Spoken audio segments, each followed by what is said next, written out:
Good day, I'm Stephen McHugh, and this is your JIS News for Friday, November 13. The Ministry of Health and Wellness is working on increasing access to diabetes testing in an effort to minimize the number of deaths related to the illness. Health Minister Dr. Christopher Tufton says it is important for those living with the illness to know how best to monitor and control the deadly ailment. We will be working on increasing access to testing through the introduction of point-of-care testing. This methodology of testing is the gold standard for monitoring and control of diabetes. Dr. Tufton was speaking on a recent diabetes panel discussion. The 2016-2017 Jamaica Health and Lifestyle Survey revealed that 1 in every 8 Jamaicans 15 years and older had diabetes. In addition, 4 out of every 10 individuals were unaware that they had it. Dr. Tufton says government continues to champion the cause of persons with diabetes, adding that the ministry has updated clinical management guidelines, which are now available on its website.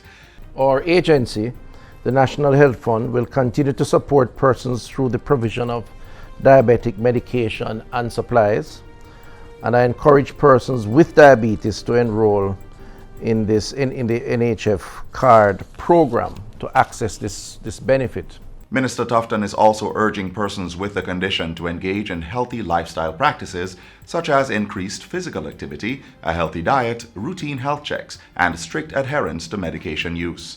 The Health Ministry will continue to raise awareness during November, which is being observed as Diabetes Month. Among the planned activities are 2 community intervention programs in Troja District, St. Catherine, and Pembroke Hall, St. Andrew. Clancarty Primary in Kingston is one of the latest schools to receive tablets from the Government of Jamaica. 100 tablets were handed over to the institution by Education Minister Fable Williams on Wednesday. The donation falls under government's mandate to hand over 40,000 tablets to PATH students in grades 4, 5, and 6 at the primary level under its Tablets in Schools program. I will not stop. I will not relent until all our students have a tablet or a laptop in their hands. All 40,000 tablets under the program are expected to be distributed in short order. The initiative, which is being implemented in collaboration with eLearning Jamaica Limited, seeks to bridge the digital divide experienced by needy students across Jamaica. The European Union (EU) has made another €8.6 million available to the Jamaican government to further strengthen the judiciary system. This recent assistance from the EU now brings the total support under the Jamaica Justice Sector Reform Program to €21.6 million. Minister of Justice Delroy Chuck expressed his appreciation to the new head of the European Union delegation to Jamaica, Her Excellency Marianne Van Steen, during a recent courtesy call. The Jamaica Justice Sector Reform Program supports the activation of the Justice Reform Implementation Plan 2015 to 2020. It seeks to improve access and the quality of service delivery in the justice sector, treatment of children in the criminal justice system, as well as governance and the government's financial capability to achieve policy objectives. The program began on November 30, 2016 and will end later this year. In other justice-related news, the ministry is moving to revise the Dangerous Drugs Act to allow for samples from and photos of illegal items confiscated to be used in court hearings. Minister Delroy Chuck says currently, if large quantities of drugs or other illegal items are seized by the police, all of it must be kept and brought to the court during the hearing period. What will happen is that pictures will be taken of the complete amount of drugs that has been confiscated, and a sample is taken. It will be dealt with by the forensic lab and shown to be marijuana or cocaine or any other drug. And in those cases, what will be taken to court would be the sample with testimony to say that it is part of a huge amount of drugs that was actually confiscated at the port or in a motor car, and this would aid in the security and the storage. Minister Chuck was speaking on Tuesday during a JIS think tank.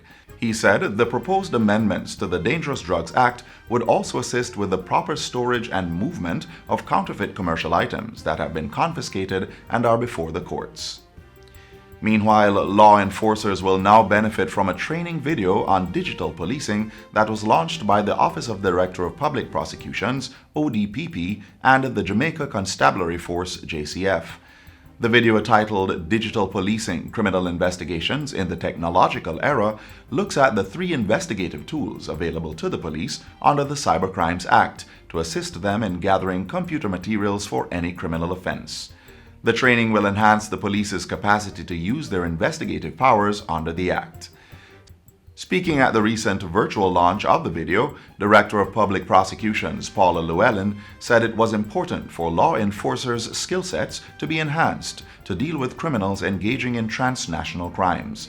The video was created by Bonkrek Films and sponsored by the U.S. Embassy, McKay Security, the JCF, and the Court Administration Division. And finally, data from the Jamaica Tourist Board, JTB, is showing that the country's industry is slowly rebuilding. Preliminary JTB figures indicate that since the country reopened its borders to visitors on June 15, a little more than 211,000 persons have vacationed on the island. As it pertains to earnings, the June to September quarter amounted to $231.9 million. Meanwhile, hotel occupancy projections show a 40% increase in arrivals during the winter season when compared to the preceding periods of massive downturn. Tourism Minister Edmund Bartlett says some hotels have also reported upwards of 60% occupancy levels. Mr. Bartlett disclosed the tourism figures at the Jamaica Product Exchange, JPEX, virtual trade show on Monday. And that's it for JIS News Today. I'm Stephen McHugh. Thanks for watching.